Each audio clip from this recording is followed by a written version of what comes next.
It goes way back to when I was a schoolboy.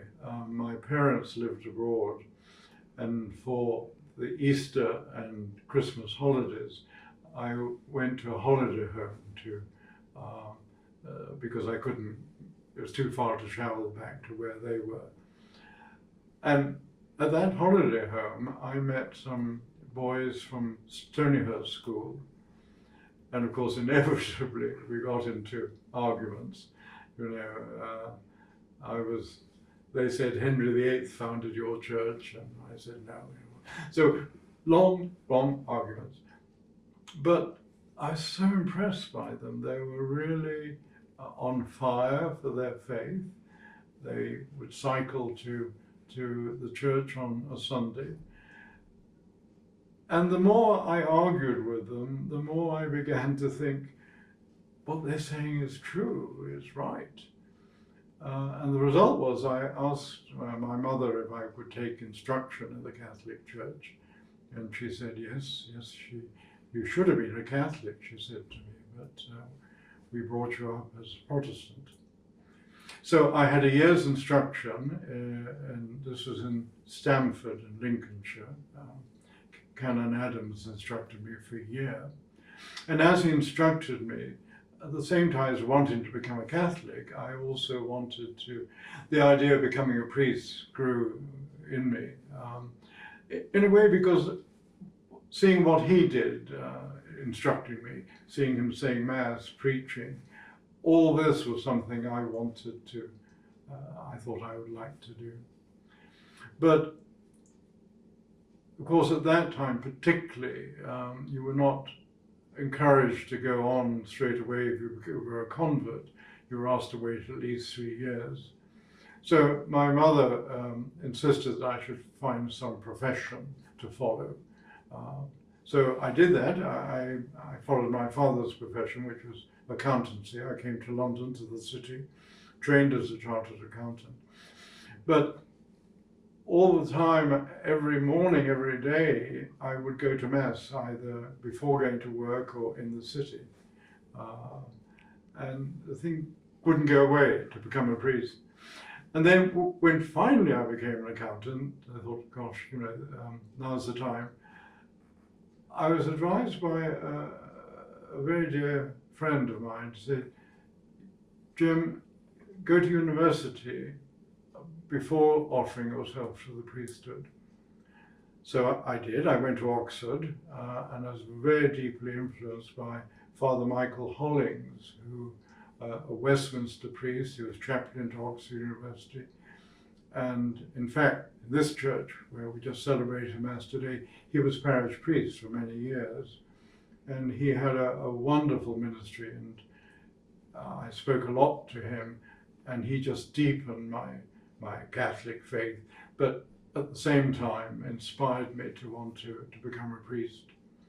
And so he suggested I should offer myself to Westminster Diocese to become a priest. And I went to see Cardinal Heenan, who accepted me and sent me to the English College in Rome. So that's how it came about.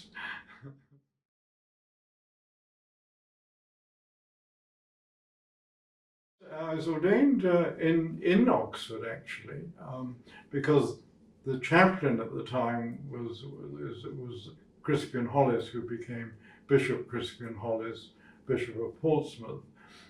He wanted the undergraduates to see an ordination, to be present at an ordination. So he asked if I would like to be ordained at the chaplaincy, and I said, wonderful, yes, just great.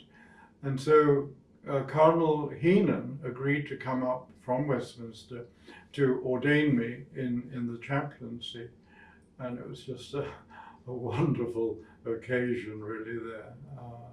And one or two people who were at my ordination, undergraduates, have since did become priests, in fact. So I think Crispian Hollis had a good sense that it would be a wonderful way to encourage people to think about priesthood.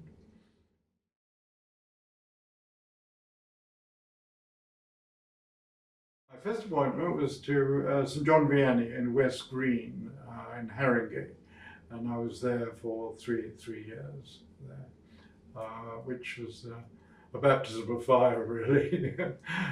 So different from seminary, you know. I loved it. It was great.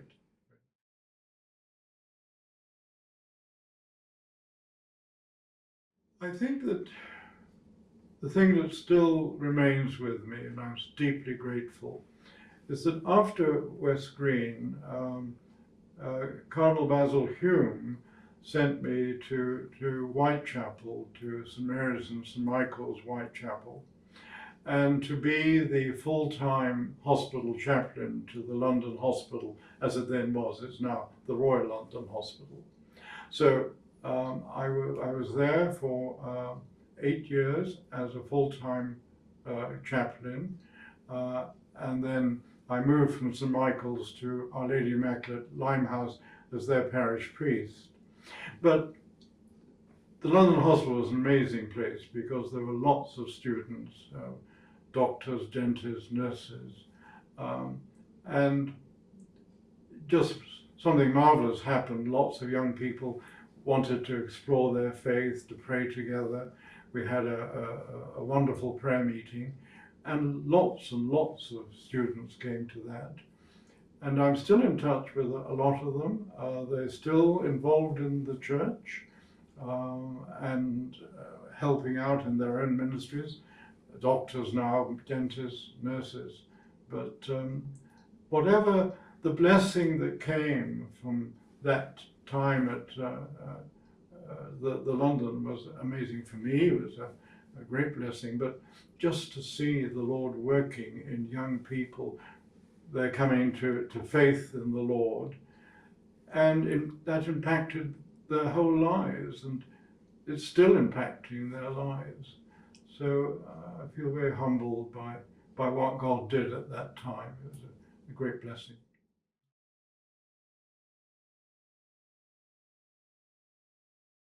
Well, trying to say your prayers, obviously, Mass every day. But I'm very blessed because I've been invited quite often at weekends to supply, to help out in parishes. And sometimes, like here I'm the priest here, Monsignor Keith Baltrop is having a holiday.